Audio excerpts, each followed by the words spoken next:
Lidar com o paradoxo, com o mistério, com as contradições é muito desconfortável. Somos condicionados pela segurança, pelo medo, pelo desejo. Temos duas opções: ficar limitados pelas condicionantes ou ousar e nos permitir transcender. Neste episódio, vamos explorar essas duas opções.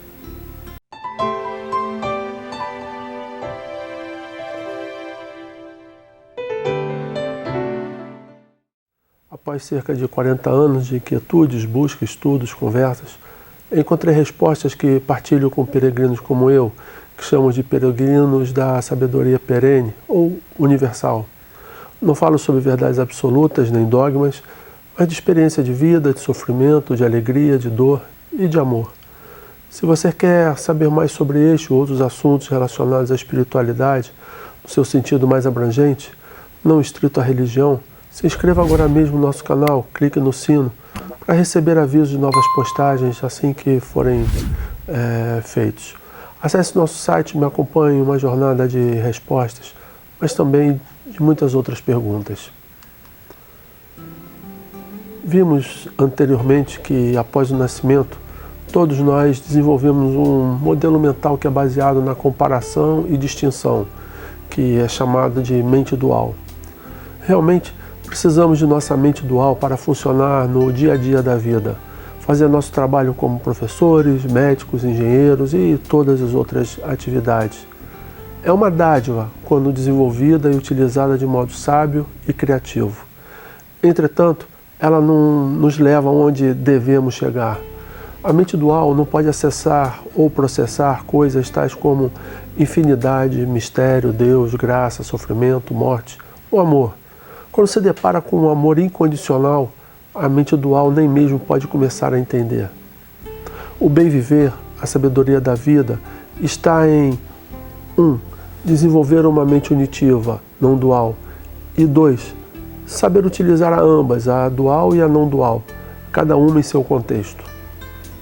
É necessário que precisamos, primeiro, saber esclarecer e distinguir antes de que possamos discernir sutilezas. Uma mente dual, desenvolvida e madura, nos garante estar no lugar certo. Vocês não podem servir aos dois, Deus e Mamon, disse Jesus, dizendo nas entrelinhas, saibam diferenciar. Mas uma sabedoria não dual, ou que muitos chamam de contemplação, é necessária uma vez que estejamos já no lugar certo. Uma vez que tenhamos escolhido servir a Deus ao invés de Mamon, o que significa servir a Deus? Só uma mente unitiva, não dual, pode responder apropriadamente. É o tipo de discernimento que leva toda uma vida para ser respondido. O pensamento não dual presume que tenhamos tido primeiramente uma clareza dual, mas que consideramos insuficiente para questões realmente grandes como o amor, o sofrimento, a morte, Deus, qualquer noção de infinidade. Em suma, precisamos de ambos. Se disséssemos algo diferente, seríamos somente dualistas. A mente unitiva, não dual, nos permite lidar com os paradoxos, com os mistérios, com as contradições. A natureza da verdade espiritual é que ela é paradoxal. O cristianismo institucionalizado deveria ter sabido disso. Nosso próprio modelo de Deus é a Trindade, 3 pessoas em um só Deus. Cremos que Jesus é plenamente humano e plenamente divino ao mesmo tempo. Católicos acreditam que Maria é virgem e mãe ao mesmo tempo e que a Eucaristia é simultaneamente pão e Jesus. Todas essas são contradições aparentes.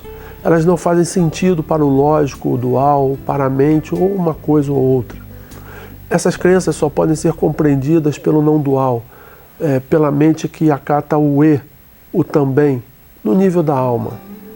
A igreja ensina doutrinas às pessoas, mas nem sempre educa a mente apropriada para a sua compreensão. Daí o alto grau de ateísmo, agnosticismo e ex-católicos, ex-crentes, ex-cristãos. Vejamos alguns dos ensinamentos paradoxais de Jesus e de Paulo, que, a princípio, parecem ser contradições, mas quando mantemos os dois juntos, quando se vive dentro deles, um terceiro algo emerge. Essas são verdades que só podem ser conhecidas no nível da experiência interior. Elas não podem ser controladas no nível da razão. Quando nos abrimos ao paradoxo e ao mistério, podemos finalmente ser transformados em níveis mais profundos. Aqui estão apenas algumas das declarações aparentes ou aparentemente contraditórias de Jesus e Paulo. Ganhar é perder, perder é ganhar. Os pobres são ricos, os ricos são muito pobres. A fome é satisfação, a satisfação está no vazio. Quem chorar será abençoado, a bênção está em chorar. Os sábios e os instruídos não entendem, os bebês entendem. Loucura é sabedoria, os sábios são ignorantes. Fraqueza é força, a força é fraqueza. Fique com esses paradoxos em silêncio e sua vivência. Deixe que eles ensinem a verdadeira sabedoria e te transformem. Os verdadeiros praticantes vivem dentro de uma tensão muito criativa e que é mantida unida pela graça, pela compaixão, nunca somente pela lógica. Textos como estes, quando processados com uma mente dual, levam a 3 possibilidades. 1. Seria uma regra com a qual se luta, transitando continuamente entre derrotas e fracassos. 2. Cinismo. Mas, e daí? Quem é perfeito? A teoria na prática é outra. Somos em tese, mas ainda não alcançamos o estado pleno. E 3. A relativização. É uma doutrina válida para algumas pessoas, não para todas.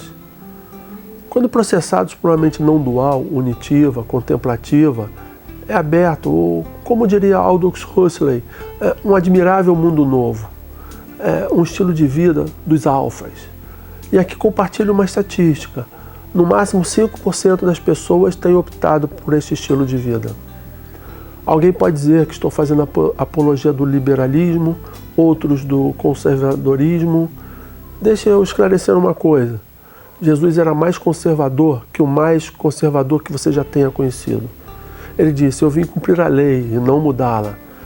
A lei diz para não adulterar. Eu digo, se você olhar com desejo para o cônjuge do próximo, já adulterou. E Jesus era mais liberal que o mais liberal que você possa conhecer. Diante de uma mulher em pecado, ele diz, atire a primeira pedra quem não tiver pecado. Jesus transcende as polaridades.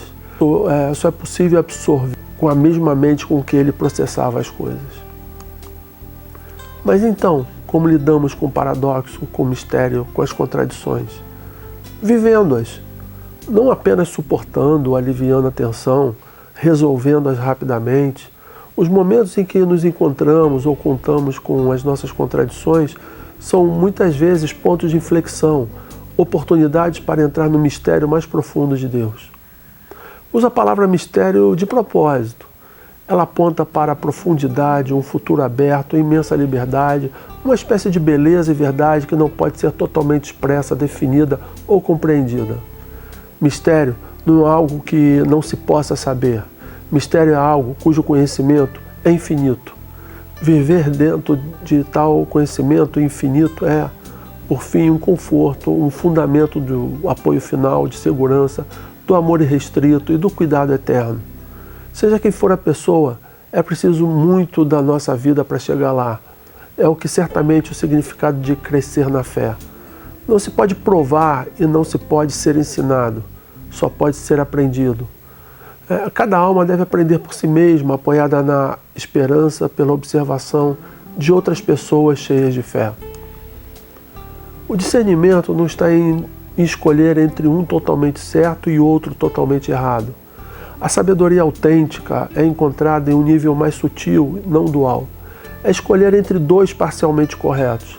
Se considerarmos ambos os lados seriamente, dentro deste espaço poderemos crescer e começar a entender o que realmente importa. Esse é o espaço no qual se pode ir fundo e aprender o mistério, que é infinitamente conhecível. A fonte da sabedoria espiritual está em pacientemente manter as perguntas e as contradições, muito mais do que encontrar certezas rápidas, correr para o fechamento ou o julgamento, como o ego e a mente dual querem fazer. O ego quer saber se está certo. quer ficar em seu próprio terreno sólido, não o solo misterioso, sólido do abismo. É por isso que tantas religiões permanecem imaturas e são um esconderijo para muitos viciados no controle. Em vez de pessoas treinadas em abrir mão do controle em uma presença amorosa. Nossa tendência natural é dizer não ao diferente, ao não conforme. Somos convidados a oferecer um sim simples e pleno de coração ao momento presente em sua plenitude. Escolhemos a totalidade de cada instante. Sempre que escolhemos ou nos permitimos ou nos rendemos ao agora, podemos vivenciá-lo e mantê-lo em sua totalidade, o bom e o mal, o satisfatório e o insatisfatório, tanto o que atende quanto o que decepciona. Dizer sim ao paradoxo nos proporciona em um lugar que é maior do que a dor, maior do que os nossos próprios pensamentos.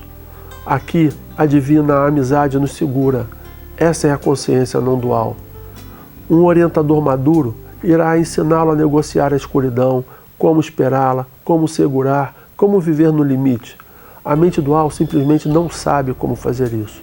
A mente dual não pode lidar com o paradoxo, mas a mente não dual pode. Na verdade, ela quase que aprecia e tem prazer no mistério. A consciência não dual está em casa, dentro do abismo. Apresenta a sugestão de você buscar um orientador, uma direção, uma assessoria para a tua jornada. Se relacione com pessoas com as quais possa partilhar e compartilhar. A quem você presta contas de suas propostas individuais e desafios. Essa jornada apresenta alto risco quando feita de modo isolado. As relações, as interações fazem parte desse desenvolvimento. Na verdade, é uma condicionante para o desenvolvimento da mente não dual. Por fim, te convido a conhecer mais sobre como funciona o teu sistema egóico, a tua mente dual, o teu modelo mental. Visite nosso site, conheça nosso serviço de Enneagrama. Temos cursos e assessorias baseados em um sistema que pode revolucionar a maneira como você lida consigo mesmo e com tudo mais. Aproveite, faça a tua inscrição no canal, clique no sino para receber avisos de novas postagens. E acompanhe uma jornada de respostas, mas também de muitas outras perguntas. Se quiser expandir o assunto em uma forma particular, visite nosso site, nos contate, ou a equipe da Ennealume está disponível para te apoiar. Conte conosco. Até o próximo episódio.